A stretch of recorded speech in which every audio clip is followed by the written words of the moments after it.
নমস্কার, আমি অসীম অধিকারী। সকালে একটি ভিডিও করেছিলাম সাইমালটেনাস ইলেকশনের উপর। সেখানে আমি কমেন্ট পেলাম যে রিপোর্টের উপর যদি একটুখানি বিস্তারিত আলোচনা করা হয়। আমি ভেবেছিলাম ট্রেনিং এ হয়তো রিপোর্ট নিয়ে বা খাম নিয়ে একটু আলোচনা হয়তো আপনাদের হয়েছে। তা আপনাদের কথা শুনে বুঝলাম না, আপনাদের পাশে একটু অবশ্যই থাকা দরকার। তাই আমি চিন্তা করলাম রিপোর্ট রিটার্ন নিয়ে একটু আপনাদের সঙ্গে আলোচনা করে নিই।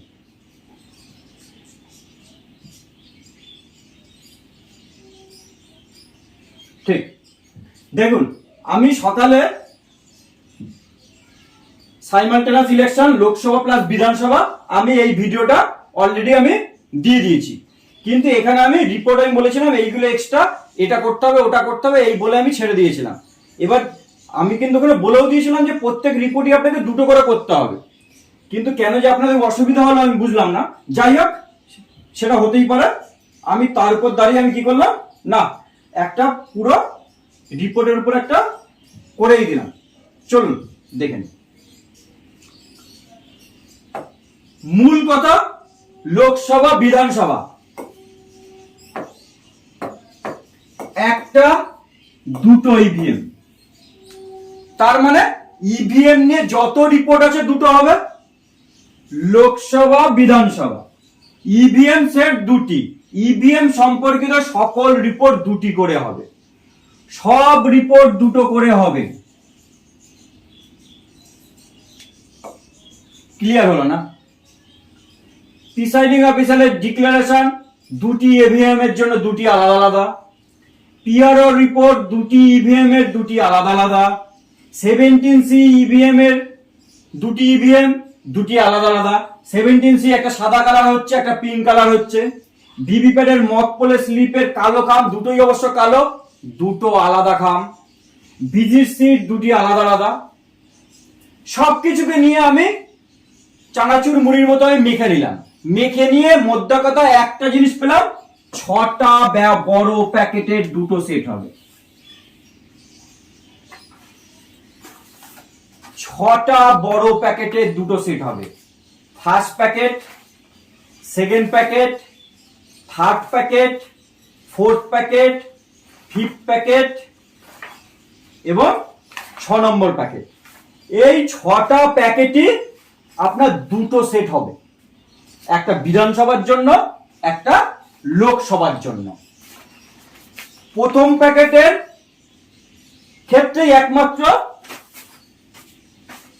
লোকসভার জন্য সাদা খাম বড় খামটা, বিধানসভার জন্য বড় খামটা পিঙ্ক, কিন্তু দুটোরই জন্য কালো খাম থাকছে। তাহলে ফার্স্ট প্যাকেটের ভিতরে 3টে আইটেম যাবে। 3টে আইটেমের মধ্যে বড় সাদা খামটা লোকসভা, বড় পিঙ্কটা বিধানসভা। তার ভিতরে দুটো যে ছোট খাম, সেই দুটো সাদা লোকসভার জন্য, দুটো পিঙ্ক বিধানসভার জন্য। কালো খাম দুটোই থাকছে। আরেকবার রিপিট, 6টা খামের দুটো সেট হচ্ছে। 6টা বড় প্যাকেট আপনাকে জমা করতে হবে। স্টিচ বুকলেট দুটো সেট, একটা লোকসভার জন্য একটা বিধানসভার জন্য, একটা লোকসভার জন্য একটা বিধানসভার জন্য। সুবিধার জন্য 17-এ আপনি কটা ব্যবহার করছেন? একটা। রেজিস্টার অফ ভোটার একটা, আর mark copy of voter list একটা। First polling officer mark copy of voter list নিয়ে বসে আছেন বা ইলেকটোরাল রোল নিয়ে বসে আছেন, আর 17-এ সেকেন্ড পোলিং অফিসার বসে আছেন। এটাও একটা, এটাও একটা। তাহলে কোন প্যাকেটে দেবেন? জমা দেওয়ার সময় লোকসভার প্যাকেটে দেবেন, জমা দেওয়ার সময় লোকসভার প্যাকেটে দেবেন। অবশ্যই এই দুটো আপনাকে লোকসভার প্যাকেটে দিতে হবে। বিধানসভার প্যাকেটে 17A যাবে না, মার্ক কপিও যাবে না। স্টিকি নোট, আমি বলবো বাড়ি থেকে আপনারা স্টিকি নোট থাকলে পিঙ্ক কালারের নিয়ে যান। স্টিকি নোট নেই, পিঙ্ক কালারের হাইলাইটার নিয়ে যান। 20 টাকা দাম, অবশ্যই একটি করে সঙ্গে নিয়ে যান। কেন বলছি? আপনার 6টা প্যাকেট যাতে মিশে না যায়, হাইলাইটেড দিয়ে এই জায়গায় হাইলাইট করে দিন। কেউ বকবে না, চাকরি যাবে না। আপনার বোঝার সুবিধার জন্য যেগুলো আপনার বিধানসভার জন্য হাইলাইটার দিয়ে একটু হাইলাইট করে দিন, আপনার সুবিধা হবে, মিশে যাবে না। আর একটা বলবো, প্রিসাইডিং হিসাবে একটা সেট আপনি ফার্স্ট পোলিং অফিসারের দায়িত্বে দিয়ে দিতে পারেন, যে আপনি আপনার কাছে রাখুন, যখন রিপোর্ট করবো দুজনে মিলিতভাবেই করব, এইটুকু ওনাকে আশ্বাস দেবেন। কারণ আপনারা পুরোটাই কিন্তু একটা টিম। হয় স্টিকি নোট ইউজ করুন, না হলে পিঙ্ক কালারের হাইলাইটার নিয়ে যান। 7 ফেজে আমরা দেখেছি 22 নম্বর যাদবপুর, আর দেখুন 22 নম্বর যাদবপুরে 16 জন ক্যান্ডিডেট, এর সঙ্গে প্লাস 1 নোটা, মানে আমার হয়ে গেল 17, তাই তো? আর এটা বাংলা যাদবপুর, আর 23 নম্বর কলকাতা দক্ষিণ, এখানে ক্যান্ডিডেট দাঁড়িয়েছে 17 জন, তাহলে 17 প্লাস 1 নোটা আমার ক্যান্ডিডেট হয়ে গেল, অর্থাৎ আনমার্ক বটম হয়ে গেল 18টা। এই ক্ষেত্রে আমাদের দুটো বিউ ব্যবহার করতে হচ্ছে, অবশ্যই মোহন চক্রবর্তী স্যার, আপনি আমাকে এই ভুলটা ধরিয়ে দিয়েছেন, এর জন্য অবশ্যই আপনাকে ধন্যবাদ। কারণ আপনি কমেন্টে লিখেছিলেন, আমি আগে যে ভিডিওটা আমি দিয়েছিলাম, অর্থাৎ এই যে ভিডিওটা দিয়েছিলাম, লোকসভা ভোটে কোনো কেন্দ্রে 16 জনের বেশি প্রার্থী হলে কি করবেন, দুটি ব্যালট ইউনিট কিভাবে যোগ করবেন, পুরোটাই ঠিক আছে। ওখানে একটা বলার সময় আমি ভুল করে গেছিলাম, তার জন্য আমি দুঃখিত, এবং সেটাকে বিজয় দত্ত স্যার আমাকে আরো স্পষ্টভাবে উল্লেখ করে দিয়েছেন।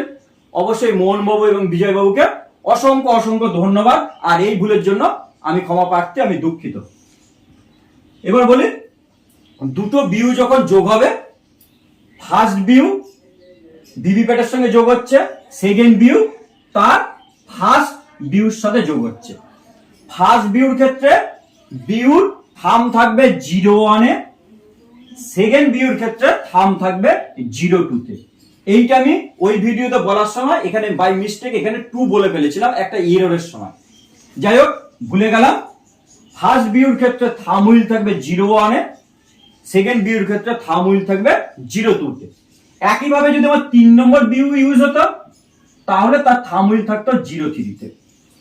16 জনের বেশি মানে দুটো বিউ আমার ইউজ হচ্ছে দুটো লোকসভা কেন্দ্রে, তাই ফার্স্ট বিউ ভিভিপ্যাটের সঙ্গে যোগ হলো, থাম হুইল 01, সেকেন্ড বিউ তার থাম হুইল 02-তে থাকবে। লাস্ট একবার বলে শেষ করব, আমাদের 6টা বড় প্যাকেট দুটো সেট করতে হবে, 6টা বড় প্যাকেট দুটো সেট করতে হবে, স্টিচ বুকলেট দুটো সেট করতে হবে, 17-এ রেজিস্টার আর mark copy of electoral roll লোকসভার এনভেলপে ভরবো, বিধানসভার এনভেলপে নয়। মনে হয় না স্যার ম্যাডাম এর বাইরে আর কিছু থাকতে পারে? আর একটা বলেছিলাম যে পোলিং এজেন্ট ক্যান্ডিডেট বা পার্টি পিছু একজনই থাকবে, ক্যান্ডিডেট অথবা পার্টি পিছু একজনই থাকবে। আমরা দেখতে পাচ্ছি সাধারণত পিছনের যে ভোটগুলো হলো 3 জন পার্টি বা ক্যান্ডিডেট, 3 জন কি 4 জন পোলিং এজেন্ট থাকছে, ফলে রুম বা পোলিং স্টেশন যে বসার জায়গার অভাব হবে সেরকম কিন্তু নয়। সকলকে ধন্যবাদ জানিয়ে সবাই ভালো থাকবেন, নমস্কার, ধন্যবাদ।